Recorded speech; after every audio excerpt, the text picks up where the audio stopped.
कल मैं अपने गांव गया हुआ था और जो मेरा ताल्लुक़ है बेसिकली वो मंडी बॉलदीन से है। और आपने अक्सर सुना होगा कि हर चौथा बंदा आपको, अगर आप आउट ऑफ कंट्री हैं, तो वो आपको या उसका ताल्लुक़ मंडी बॉलदीन से होगा या गुजरात से होगा। वहाँ पे बहुत ज़्यादा रुझान है लोगों को बाहर जाने का, और स्पेशली जो सबसे ज़्यादा डंकी लगाई जाती है वो भी मंडी बॉलदीन और गुजरात सिटी से लगाई जाती है। यानी अगर आप एक तरह से देखें तो कल मैं अपने दोस्त से बात कर रहा था, वहाँ पे जो कामयाबी की कसौटी है ना वो यही है कि अगर आपने डंकी कामयाब लगा ली है या किसी भी तरीके से आप बाहर पहुँच गए हैं तो इट्स मीन उसको एक सक्सेसफुल इंसान समझा जाता है। हालांकि आज हमारे साथ कारी साहब भी हैं, इनसे भी हम डिस्कस करेंगे। मेरा जो पर्सनल ख्याल है वो ये है कि अगर आप किसी भी कंट्री में डंकी लगा के या इलीगल तरीके से इंटर होते हैं तो वो जितनी भी कमाई आप करते हैं वो सारी की सारी हराम है। तो आइए इस बारे में कार साहब से भी डिस्कस करते हैं। जी कार साहब, आप क्या समझते हैं, जो लोग डंकी लगा के बाहर जाते हैं, क्या वो जो कमा रहे हैं वो हलाल है या हराम है? देखें कि कोई भी चीज़ है ना, उसका एक तरीकाकार है। अगर उसको आप उस हिसाब से करेंगे तो वो ठीक होगा, अगर उसके खिलाफ करेंगे तो ठीक नहीं है। अब हर कंट्री ने रखा है कि उसने आपने वीज़ा उसका लेना है, फिर आपने इंटर होना है। ठीक है, अगर आप वीज़ा नहीं ले रहे तो क्या मतलब है, आप उधर इलीगल जा रहे हैं। इलीगल जा रहे हैं, ऐसा ही है ना ये कि किसी के घर बगैर इजाजत के आप दाखिल हो गए हैं और वहां जाके आप जो है वो कमाई कर रहे हैं या लूट रहे हैं उनको, वटएवर कुछ भी कर रहे हैं, झूठ बोल के आप जो है वो कमाई कर रहे हैं, तो वो डेफिनेटली क्या वो हलाल होगी? क्लियरली बताएं ताकि जो लोग इस वहम में हैं कि हाँ हम, या उनके वालिदैन इस वहम में है कि हमारे बच्चे ने कामयाब डंकी लगा लिया तो हम जो अभी कमा रहे हैं। मैंने ऐसी एग्जांपल्स भी सुनी हैं अनफॉर्चुनेटली कि एक फॉर एग्जांपल अगर कोई यूनान पहुंच गया है तो उसको आगे अगले मुल्क में जाने के लिए जब उसकी वो टाइम आता है, जिस दिन उसने मूव करना होता है, उस दिन घरों में कुरान खानी करवाई जाती है। ठीक है, कि हमारा बच्चा जो है वो आगे मूव कर जाए, यानी कि आप अपने बच्चे को चोरी करने भेज रहे हैं, ये चोरी होगी ना।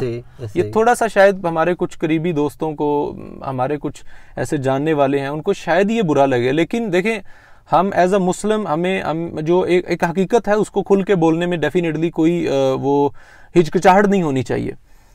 आप अपने बच्चे को चोरी करने भेज रहे हैं और आप पीछे कुरान खानी करवा रहे हैं, यानी ये तो दीन इस्लाम का भी मजाक है ओवरऑल अगर हम देखें। अच्छा, एक तो ये चीज़ है कि ये इलीगल है डेफिनेटली, इस वजह से कि जितनी भी कमाई है वो सारी की सारी क्या है, हराम है। इसके अलावा भी कुछ अगर आप अंदर आप देखें ना कि अगर एक बंदा है वो किसी का बकरा चोरी कर लेता है और सुबह उठ के उस बकरे को सदका कर देते हैं, तो क्या समझते हैं फिर आप, ये सदका हो जाएगा उसका? अच्छा, चोरी का उसका बकरा है। ऐसे ही तो ऐसे ही ये बाहर ये जो जा रहे हैं ये चोरी जा रहे हैं, वहां जाकर जो कमाई कर रहे हैं तो वो चोरी की कर रहे हैं। अच्छा, इसमें अगर हम बात करें जो चाहे जा रहे हैं इलीगल तरीके से या लीगल तरीके से, अगर वो फॉर एग्जांपल कुछ लोग जो लीगल तरीके से भी जा रहे हैं, कुछ फैमिलीज ऐसी होती हैं जो अफोर्ड नहीं कर पाते हैं, उधार लेके ज़मीनें बेच के बहुत मुश्किल से वो अफोर्ड करके बाहर जा रही होती हैं लीगल तरीके से भी। ये देखें 2023 चल रहा है, आप किस लिए जाते हैं? डॉलर कमाने जाते हैं, आप पाउंड्स कमाने जाते हैं, यूरो कमाने जाते हैं। ये 2023 है, आप अगर यहाँ से बैठ के अमेरिका की मूवीज़ देख सकते हैं तो यहाँ से बैठ के आप अमेरिकी डॉलर भी कमा सकते हैं, आप यहाँ से बैठ के रियाल कमा सकते हैं, पाउंड्स कमा सकते हैं, यूरो कमा सकते हैं। मैं कमा रहा हूँ, मेरे जैसे लाखों लोग कमा रहे हैं। अब आपको इतने पैसे खर्च करके, आपको इतनी दूर जाके, अपनी फैमिली से दूर रह के, बूढ़े माँ बाप जो हैं वो, उनके पास कोई ऐसा बंदा नहीं है, कोई बच्चा नहीं है जो अगर वो बीमार हो जाए तो वो उनको हॉस्पिटल में ले जाने वाला कोई नहीं। आप यूरोप बैठ के जो है वो सेल्फियों पे सेल्फियां लगाई जा रहे हैं और कह रहे हैं कि जी ये देखें मैं यहाँ फिर रहा हूँ, मैं कामयाब हो गया। और फिर मैंने ऐसी सी पोस्टें देखी हैं सर के ऊपर जो है वो अल्लाह ताला की आयतें लिखी होती हैं, ठीक है, कुरान पाक की आयतें लिखी होती हैं, हदीस लिखी होती है, और नीचे लिखा होता है कि अल्हम्दुलिल्लाह माशाल्लाह भाई कामयाब हो गया और हमारे भाई की डंकी कामयाब हो गई है। डंकी नहीं लिखते डायरेक्ट, लेकिन इनडायरेक्टली डेफिनेटली होती वो डंकी है।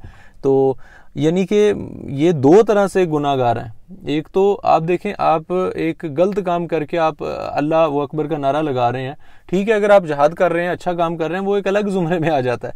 अच्छा, इसमें मैं एक बात क्लियर करता जाऊं कि ना सिर्फ फ्रीलांसिंग, इसके अलावा बहुत सारी ऐसी चीज़ें हैं।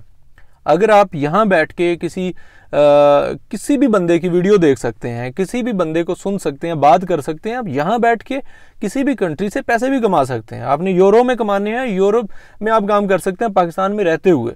ये देखें, बाहर जाना बुरा नहीं है, अगर आप अफोर्ड कर सकते हैं, अगर आपके पास पैसे हैं, लीगल तरीके से जाएं, जाना चाहिए, डेफिनेटली इसका फ़ायदा होता है एज अ ओवरसीज़ पाकिस्तानी। अगर हम देखें तो पाकिस्तान अभी तक ओवरसीज़ पाकिस्तानियों के बलबूते पे जो है वो अभी तक स्टेबल है, जितना कुछ स्टेबल है अगर तो इसमें यह है कि अगर आपको पैसे कमाने हैं, वही पैसे जो आप इतनी मुश्किल से अपने वालिदैन को मुश्किलों में डाल के आप वीज़े के लिए खर्च करते हैं, इवन डंकी के लिए भी आपको अच्छे खासे पैसे देने पड़ते हैं। और कई दफ़ा तो ऐसा भी होता है कि एजेंट इतने पैसे मांगता है कि इतना बंदा अगर लीगल तरीके से जाए तो ना इतनी खजल खुआरी होती है, वो तो डेफिनेटली होती नहीं है, और ना इतना खर्चा होता है। कुछ केसेस में ऐसा होता है। तो आप कोई कोर्स कर रहे हैं, कोई स्किल सीख लें, आप उस स्किल को सेल करें, यूरोप में सेल करें, किसी भी स्टेट में सेल करें, आप अपने पैसे अपने बैंक में मंगवाएं, अपने वालिदैन के पास रहें।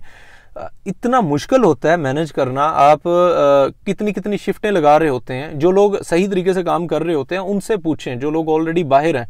मेरा एक दोस्त था, मेरी उससे बात हुई कर साहब, मुझे याद आ गया। मैंने कहा यार आपने डंकी लगाई? कहता है हाँ यार मैंने लगाई, मैं बहुत जो है मैं मुश्किल से चीज़ों से गुजरा, मुझे अंदाज़ा नहीं था कि इतना मुश्किल होगा। मैंने कहा यार मुझे सिर्फ एक बात बताओ। तो वो मुझे डेफिनेटली इस तनाजुर में बता रहा था कि वो कहता है मुझे पछतावा है कि मैंने ये काम किया। कहता है, मैंने कहा कि क्या आप अपने छोटे भाई को रिकमेंड करोगे कि वो भी डंकी लगाओ? कहता है कभी भी नहीं, कभी भी नहीं मैं उसे रिकमेंड करूंगा कि वो इस हालत से गुजरे। कहता है कई दफ़ा तो हमें लगता था कि बस ये आज आखिरी दिन है हमारा। इस तरह की हालत होती है। मैं किसी दिन वीडियो में बताऊंगा कि किन किन मराहिल से ये गुजरते हैं, यानी अपने आप पे शर्म आती है, ठीक है, कि हम किन किन तरीकों से गुजर रहे हैं। तो आप क्या रिकमेंड करेंगे मजीद, जो लोग जो है वो अफोर्ड नहीं कर सकते जाना बाहर, इस बारे में कुछ कहिएगा। मेरा एक जानने वाला था, तो उसने मुझे कहा कि कारी साहब ये जो बच्चा है हमारा ये बाहर जाना चाहता है, ठीक है। तो मैंने उनसे पूछा कि ये कैसे जाना चाहता है? कहते कि ये डंकी लगाएगा। मैंने कहा नहीं, मैं कभी भी नहीं कहूँगा कि ये डंकी के जरिए जाए। मैं उनको काफ़ी फोर्स किया कि भाई इसको ना भेजो ना भेजो। अच्छा। लेकिन उन्होंने नहीं मानी। मैंने कहा कि ये जाएगा तो ये परेशान होगा। ऐसे ही हुआ, वो चला गया, रास्ते में जाकर फंस गया। अच्छा। उन्होंने कहा कि इतने लाख और भेजो तब ये वापस आएगा। ऐसे बहुत सारे वाक़यात ऐसे ही हैं। तब ये वापस आएगा, आगे भी नहीं जाएगा। वहां जाकर पैसे खत्म हो गए। अब मुझे कहते हैं कर साहब आप दुआ करें या कोई आयत हमें बताएं, हम वो पीछे से पढ़ें वापस आते। मैंने कहा मैं कभी भी कोई आयत गलत काम के लिए देखे ना कि मैं कैसे कहूँ उनको कि काम गलत हो रहा है, वो चोरी करने जा रहा है, तो पीछे से मैं कोई आयत पढ़ूं उनके लिए, कैसे दुआ लगेगी? ऐसे ही है। तो वो फिर ऐसे ही हुआ। वो बेचारों ने मांग पेन के आगे चीजें लेके कुछ चीजें अंगार की फरोख्त की, तो फिर उसको वापस लेके आए। ऐसे ही है। चलें अब इस वीडियो को वाइंड अप भी करते हैं इसके साथ कि अगर आप चाहे लीगल तरीके से गए हैं चाहे इलीगल तरीके से गए हैं, आपके वालिदैन के पास आपका कोई भाई नहीं है, कोई सहारे वाला नहीं है, और वो बेचारे अस्पताल जाने के लिए दूसरों की मिन्नतें तरले, चाहे जितना मर्जी आप पैसा भेज रहे हैं, उनका सहारा अगर आप नहीं बन रहे तो आप अपने आप को कामयाब समझ रहे हैं, तो इससे बड़ी जो है वो मैं समझूंगा कि बेवकूफ़ी नहीं है। आई होप कि ये वीडियो आप लोगों के माइंड चेंज करने को कुछ थोड़ा बहुत तो कम से कम हेल्प करेगी इंशाल्लाह। नेक्स्ट टाइम और थोड़ी सी बात करूंगा और ज्यादा नहीं। हाँ। कि वो बाहर जाते पैसे कमाने के लिए, डॉलर कमाने के लिए, जिस तरह आपने कहा है कि हम लोग यहाँ बैठ के डॉलर कमा रहे हैं, अल्हम्दुलिल्लाह। हम और बहुत ये नहीं है कि हम कोई कम कमा रहे हैं, हाँ। या फिर हम कम कमा सकते हैं। आप यहाँ बैठ के लाखों डॉलर भी कमा सकते हैं। कोई आपको ऐसा बंदा नहीं, एग्जाम्पल दे के बताएं, कोई लाखों डॉलर कमा सकता है कोई बंदा डंकी लगा के, और वो जो वहाँ पे काम कर रहे होते हैं जिस लेवल का जो भी काम कर रहे होते हैं वो यहाँ नहीं बता सकते, वो अक्सर उनमें से ऐसे ही।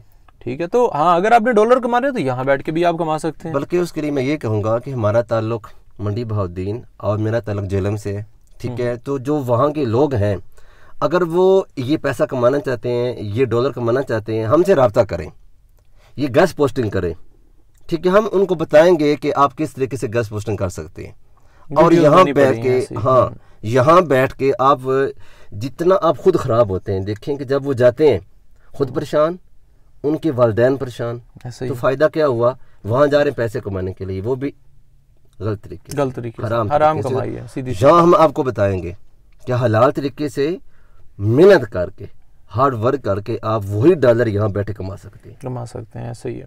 आई होप आप लोगों को ये वीडियो अच्छी लगी होगी, और शायद कुछ लोगों को ना भी अच्छी लगी हो, लेकिन वो लोग जो ये समझते हैं कि डंकी लगा के हम कामयाब हो गए हैं, तो वो ना सिर्फ इस दुनिया में नाकाम है बल्कि आखिरत में भी उनको जाके हिसाब देना होगा। बल्कि मैं तो ये कहता हूँ जो इस तरह जानते हैं डंकी लगा के, वो वापस नहीं आ सकते। हाँ, ज्यादा साल 2 साल वापस नहीं आ सकते, कई साल भी लग जाते हैं। 10 साल 12 साल। मेरा एक कजन है 15 साल बाद वापस आया, तो फायदा क्या हुआ? पूरी जवानी उसकी ऐसे 15 साल बाद। अब बताएं क्या फायदा हुआ फिर ऐसी डंकी का? बिल्कुल ऐसा ही है। चलें जी, बहुत शुक्रिया। इंशाल्लाह नेक्स्ट टाइम किसी और वीडियो में मिलते हैं। अल्लाह हाफिज़।